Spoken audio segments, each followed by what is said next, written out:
حضور سید عالم صلی اللہ علیہ وسلم نے ارشاد فرمایا، میرے آقا و مولا نے فرمایا 4 لوگ ایسے ہیں جو اللہ کے غضب میں صبح کرتے ہیں اور اللہ کے غضب میں شام کرتے ہیں۔ صحابہ نے پوچھا یا رسول اللہ وہ 4 کون سے ہیں؟ میرے آقا و مولا صلی اللہ علیہ وسلم نے فرمایا ایک تو وہ مرد ہے جو عورتوں جیسی مشابہت اختیار کرے، اور ایک وہ عورت ہے جو مردوں جیسی مشابہت اختیار کرے۔ تو وہ اللہ کے غضب میں صبح بھی کرتے ہیں اور اللہ کی ناراضگی میں شام کرتے ہیں۔ اور میرے آقا و مولا صلی اللہ علیہ وسلم نے اپنی زبان مبارکہ سے لعنت فرمائی ان مردوں پر بھی اور ان عورتوں پر بھی۔ میرے آقا و مولا صلی اللہ علیہ وسلم نے فرمایا المشتبہین من الرجال بالنساء، وہ مرد جو عورتوں جیسی صورت اختیار کرتے ہیں اور وہ عورتیں جو مردوں جیسی صورت اختیار کرتے ہیں، اللہ کی ان پر لعنت ہو۔ اب لعنت سے مراد کیا ہے جی؟ لعنت سے مراد یہ ہے کہ لغوی معنی اس کا یہ ہے کہ اللہ کی رحمت سے محروم ہو جانا، اور جو اللہ کی رحمت سے محروم ہو جائے وہ اللہ کے غضب کا مستحق ٹھہرتا ہے، اور جو اللہ کے غضب کا مستحق ٹھہرے وہ دنیا و آخرت میں برباد ہو جاتا ہے۔ یہ ہے لعنت کا معنی۔ اور میرے آقا و مولا صلی اللہ علیہ وسلم وہ زبان جس کو سب کن کی کنجی کہیں، اس کی نافذ حکومت پہ لاکھوں سلام۔ اب جس زبان سے ان کے اوپر لعنت ہوئی ہے وہ تو قیامت تک برستی رہے گی۔ اور لعنت سے مراد آپ کو بتا دیا کہ لعنت سے مراد وہ اللہ کی رحمت سے محروم ہو گئے، اور جس کو میرے آقا و مولا اللہ کی رحمت سے محروم کریں اسے رب کی رحمت دلوانے والا اور کون ہوگا؟ اس کو قیامت تک اللہ کی رحمت کوئی نہیں دلوا سکتا۔ اور جو اللہ کے غضب کا مستحق ٹھہر جائے، میرے آقا و مولا صلی اللہ علیہ وسلم کی زبان مبارکہ سے اسے اللہ کے غضب سے بچا کون سکتا ہے؟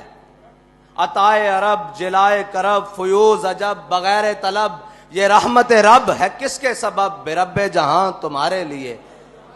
یہ اللہ کی رحمت ہے ہی حضور کے سبب، اور اللہ کی رحمت کا سب سے بڑا مظہر میرے آقا و مولا صلی اللہ علیہ وسلم کی ذات ہے۔ اب جو میرے آقا و مولا صلی اللہ علیہ وسلم کی زبان مبارکہ سے جن پر لعنت ہوئی ہے، اور وہ کام کر کے کوئی سمجھے میں مسلمان بچ جاؤں گا یا میرا دین بچ جائے گا یا میں اللہ کی رحمت پالوں گا، وہ کبھی بھی نہیں پا سکتا۔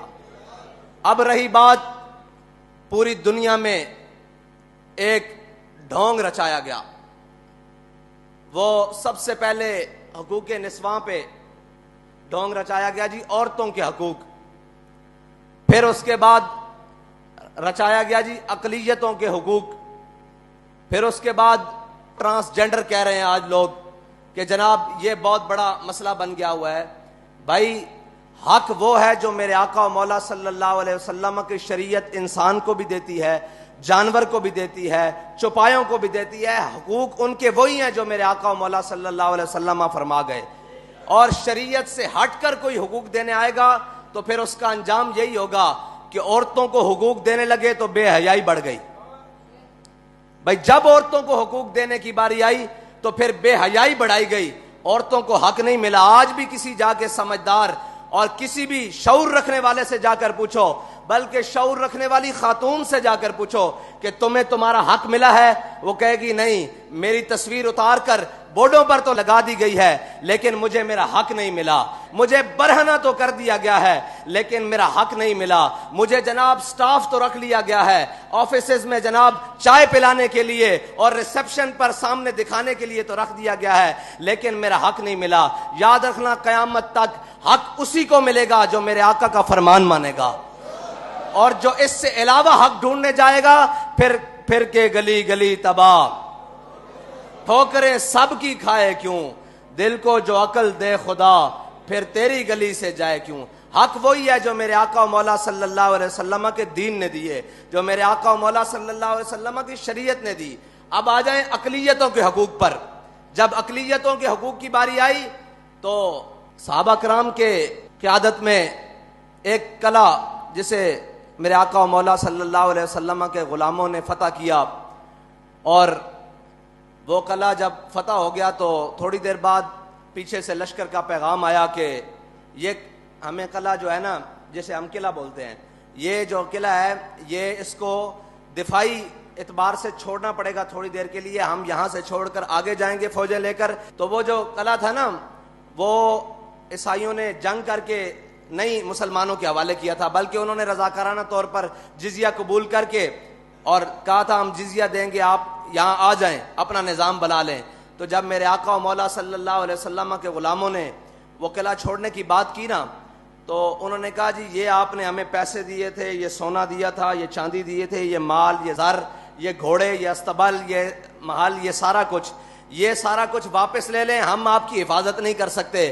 ہم آگے جا رہے ہیں دشمنوں سے جنگ لڑنے کے لیے، واپس آئیں گے تو آپ سے بات ہوگی، تب تک کے لیے آپ اپنی امان میں رہیں، ہماری امان سے نکل کر. تو جب صحابہ کرام کی فوجیں اور لشکر سارا کچھ باہر نکل رہا تھا نا قلعے سے، تو عیسائی کھڑے ہو کر ایسے دامن پھیلا کر ایسے دامن پھیلا کر کھڑے ہو کر کہہ رہے تھے یا اللہ ان دشمنوں کو دوبارہ واپس لے آئیں. یہ ہے اسلام کی اقلیتوں کے لیے حقوق. وہ قلعے کی دیواروں پر کھڑے ہو کر کہہ رہے تھے کہ یا اللہ ان دشمنوں کو دوبارہ بھیجیں، یہ دشمن نہیں، یہ تو ہمارے محافظ بن کر آئے ہیں. اسلام اقلیتوں کو اس طرح حقوق دیتا ہے. لیکن جب ان گماشتوں نے، ان یہود و نصارہ کے ایجنٹوں نے اقلیتوں کے حقوق دینے کی بات کی اور عالمی ایجنڈے کو اپنے گلے میں پہنا تو پھر کیا کیا؟ پھر یہ کیا کہ جب ان کو حقوق دینے کی باری آئی تو جو سب سے بڑا گستاخ تھا، جس کو عیسائی بھی قبول نہیں کرتے، جس کو یہودی بھی قبول نہیں کرتے، جس کو دنیا کا کوئی مذہب میں رکھنے والا قبول نہیں کرتا، انہوں نے اس کو حقوق دلوا کے جہازوں میں بٹھا کے باہر کے ملک بھیجا ہے. بھائی گستاخ کے لیے اقلیت ہے، یہاں اقلیتیں بس رہی ہیں، یہاں ہماری گلیوں میں، کوچوں میں صفائی، روڈوں پر صفائی، اقلیتیں بڑے بڑے کام کرتی ہیں، یہاں ہمارے دفتروں میں موجود ہیں، ہر کام کے لیے ہر جگہ موجود ہیں. ان کے حقوق کی بات کرو، تمہیں گستاخ کے حقوق کے ساتھ کیا ہے؟ اس کا مطلب ہے عالمی ایجنڈا یہ تھا کہ اقلیتوں کو کوئی مسئلہ نہیں، اقلیتوں کی آڑ میں گستاخان رسول کو چھڑوانے کا مقصد تھا. یہ ہے اقلیتوں کا حقوق. اب رہ گئی بات جناب ٹرانسجینڈر کو حقوق. ان کو حقوق دینے کا مسئلہ نہیں ہے، ان کی آڑ میں شریعت کے ساتھ ٹکرانے کا مسئلہ ہے. بھائی کائنات میں کسی کا بھی حق ہو، وہ میرا ذاتی حق کیوں نہ ہو، وہ کسی کا ذاتی حق کیوں نہ ہو، جب وہ شریعت سے ٹکرا جائے گا اس کا حق رہے گا ہی نہیں. تم نے ان کو حق دینا ہے تو ان کو شریعت سے ٹکرا کر تو نہیں دے سکتے. تم کم از کم ہمارے جیتے جی تو تم ان کے ساتھ شریعت کے ساتھ ٹکرا کر ان کو حق نہیں دے سکتے.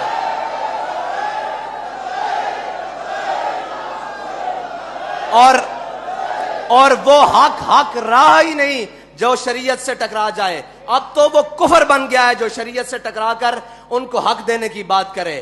اور اس کفر کو جناب بات کرنے کی یا اس کفر کو نافذ کرنے کی بات کرے گا تو پھر اسلام کے سپاہی اس کے سامنے کھڑے ہو جائیں گے انشاءاللہ.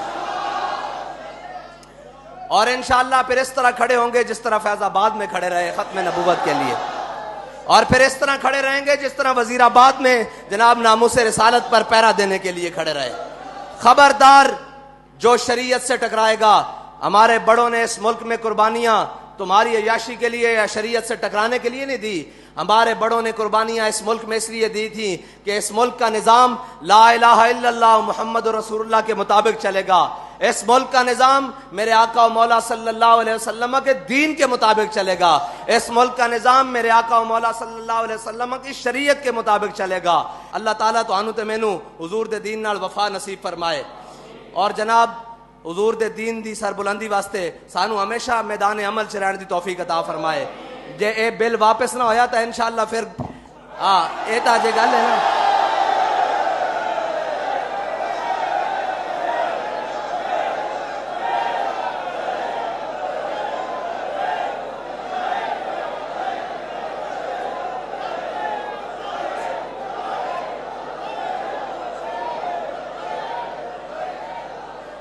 تسی اس نو حقوق دینے دا اور بھی مطلب ہے شریعت نال ٹکرا کے دینے. شریعت نال ٹکران تو پہلے تو ساڈے نال ٹکرانا پے گا. جدو اسی مک گئے پھر تہاڈا جو مرضی دل کرے.